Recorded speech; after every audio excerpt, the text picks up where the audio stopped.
time moves unending, creating history and life as we've come to understand it. In a world as tangible as our own, our history is unfolding.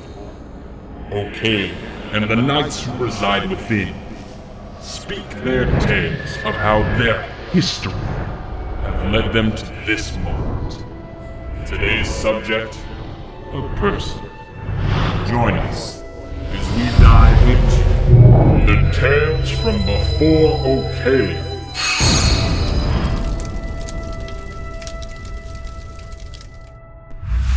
Okay, hey everybody, my name's Karl Loper, and I have found myself fortunate enough to be part of a group of people that decided to make a podcast, and I think it's awesome.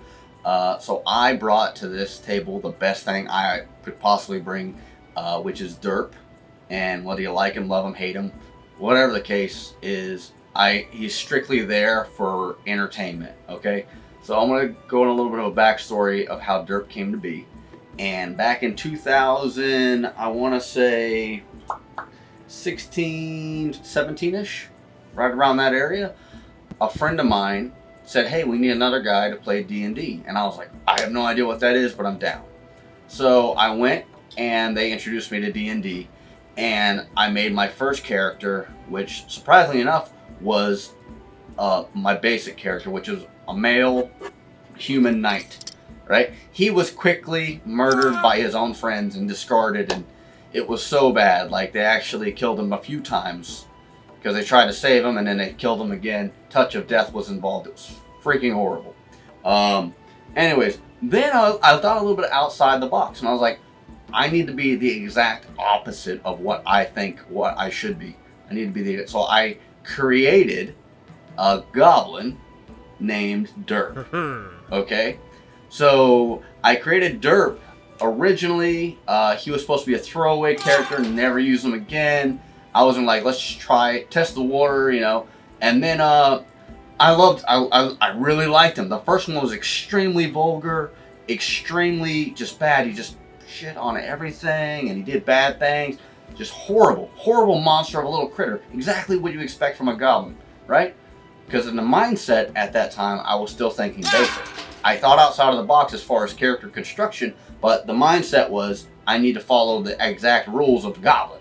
Now, I went to go to another game because I was like, I've got to have more of this cocaine, which was D&D. I was so addicted to D&D, I started doing all kinds of crazy stuff. But Derp, I went to another game, and they wanted me to create another character. I didn't tell them this, but I created another Derp, right? So I just took that Derp and started tweaking a little bit here and tweaking a little bit there. So another Derp was created. And there was, at this point in time, I was working 3 games with 3 different Derps. There were other characters I made, right? But none of them held a candle to the fun I had with Derp. So then I started to think, and this is still 2017, this has to be my character forever. And not only that, he has, and I started to, like, one day these guys probably might meet because one of my DMs wanted to throw in the games together, like push them together, right? So I was like, all right, well, then I come up with the idea of there are several goblins that believe they are named Derp, and that went from being like 3. So there is an untold number of goblins that believe in their heart and their mind that they are Derp, okay? And one of them actually is, but no one knows who he is. And there is a wide variety. There's a pirate Derp, all right? There is a lawful good Batman version of Derp, as close as we can throw it out there. Like, he is lawful good to the T. There is that barbarian Derp. There's different variations. Some have different accents. The most recent one I've got right now is Joey the Tulip Derp, or AKA Joe Derp. He is a buddy of mine. Actually, he's modeled after a friend of mine named Joe, and he's a heavy smoker, smokes 2 packs a day, right? And he's kind of a slick, greasy, like New Yorker style, like guy you find on a sidewalk in like 1920s, right? And like the guy you find in the back of an alley with like, you know, brass knuckles and a wife beater kind of hanging out smoking a cigarette and wearing a ball cap. That's the kind of guy he is. So I based him off of him. And he has this thick, hey, it's me, Derp, you know? But, so there's a crap load of derps out there.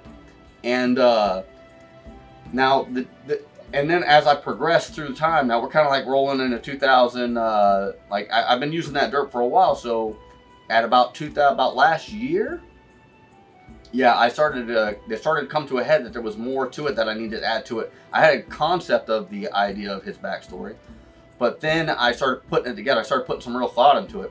And me and my buddy David Lugo, we started thinking about it a little bit. And then I started telling him about the idea. It was kind of like Highlander rules. So when a derp sees another derp, there are a few ways he can go. Either it's like if I'm playing in the game as derp and I come across another derp, that other derp has to roll a d6, and based upon that roll, that derp is either out to kill me, doesn't care about the family feud, or he's there to help me. There could be several ways that could roll, okay? And it's happened to the point where it's helped me, and then there's times when I got murdered because of it. Like, I actually got murdered about 4 months ago. But, anyways, and then what it is once a derp kills another derp in-game, that derp absorbs that derp. That is not so much as a physical thing. The body will still be there, right? But derp will gain 1 point in one of his core stats, like strength, dexterity. So it doesn't happen a whole lot. But when a derp kills another derp, that derp takes his place, which is really cool. And, you know, you can only play so many games with derps and so on and so forth, and it depends on how, you know, your DM wants to roll it. But so far, they've been freaking working great for me. So far, every game that I've been in, one derp has died except for one game, and that was the one we ended last night. But yeah, he actually made it all the way through that game. But yes, if a derp kills another derp, Highlander rules. You get all of his crap that he's carrying with him, and you basically assume his position in life. Now, if the party that he's with is not cool with that, then, you know, there'll be some role play that's got to be, you know, had. But either way, derp is an entity now that I am glad to be part of me. Like, I'm glad that I've created him. He has created a lot of fun for a lot of people, because no matter what, derp is always killable, always expendable, and normally in a horrific way. Especially if a derp and another derp go at each other, just sit back, because this is about to get freaking wild. They do it gruesome. Like, there's no happy ending if there are two derps going at each other's necks, and it's bad. Which kind of brings me to the most recent group that I've become part of, which is the one that decided to take this to the next level and create a podcast, my buddy Ryan. So he wanted me to go down here and tell you all a little bit about derp, and there is a new concept we have in the works. We haven't really figured out a name for it yet, but derp... Crisis on Critical Derps. Crisis on Critical Derps, where everyone at the table makes a goblin named Derp and plays as a different version of Derp. And there's no limit on it. There's literally no limit. Like, they could be a Derp that thinks he's a fairy. I don't care. But everyone's going to create their own version of Derp and play that version of Derp in the game.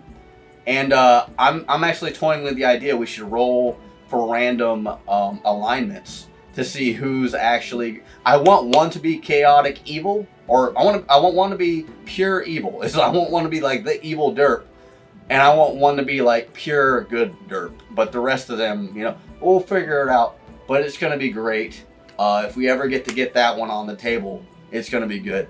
Because when you get one derp, it's great. Two, even better. But if you get a whole table full of them, that's like world ending. I wonder what level they're going to be. That'll be good. All right, good. Hope to see y'all later. Thank you everybody so much for watching. Make sure you hit that like and subscribe button to stay tuned for more content like this as we delve deeper into the world of Ocalia.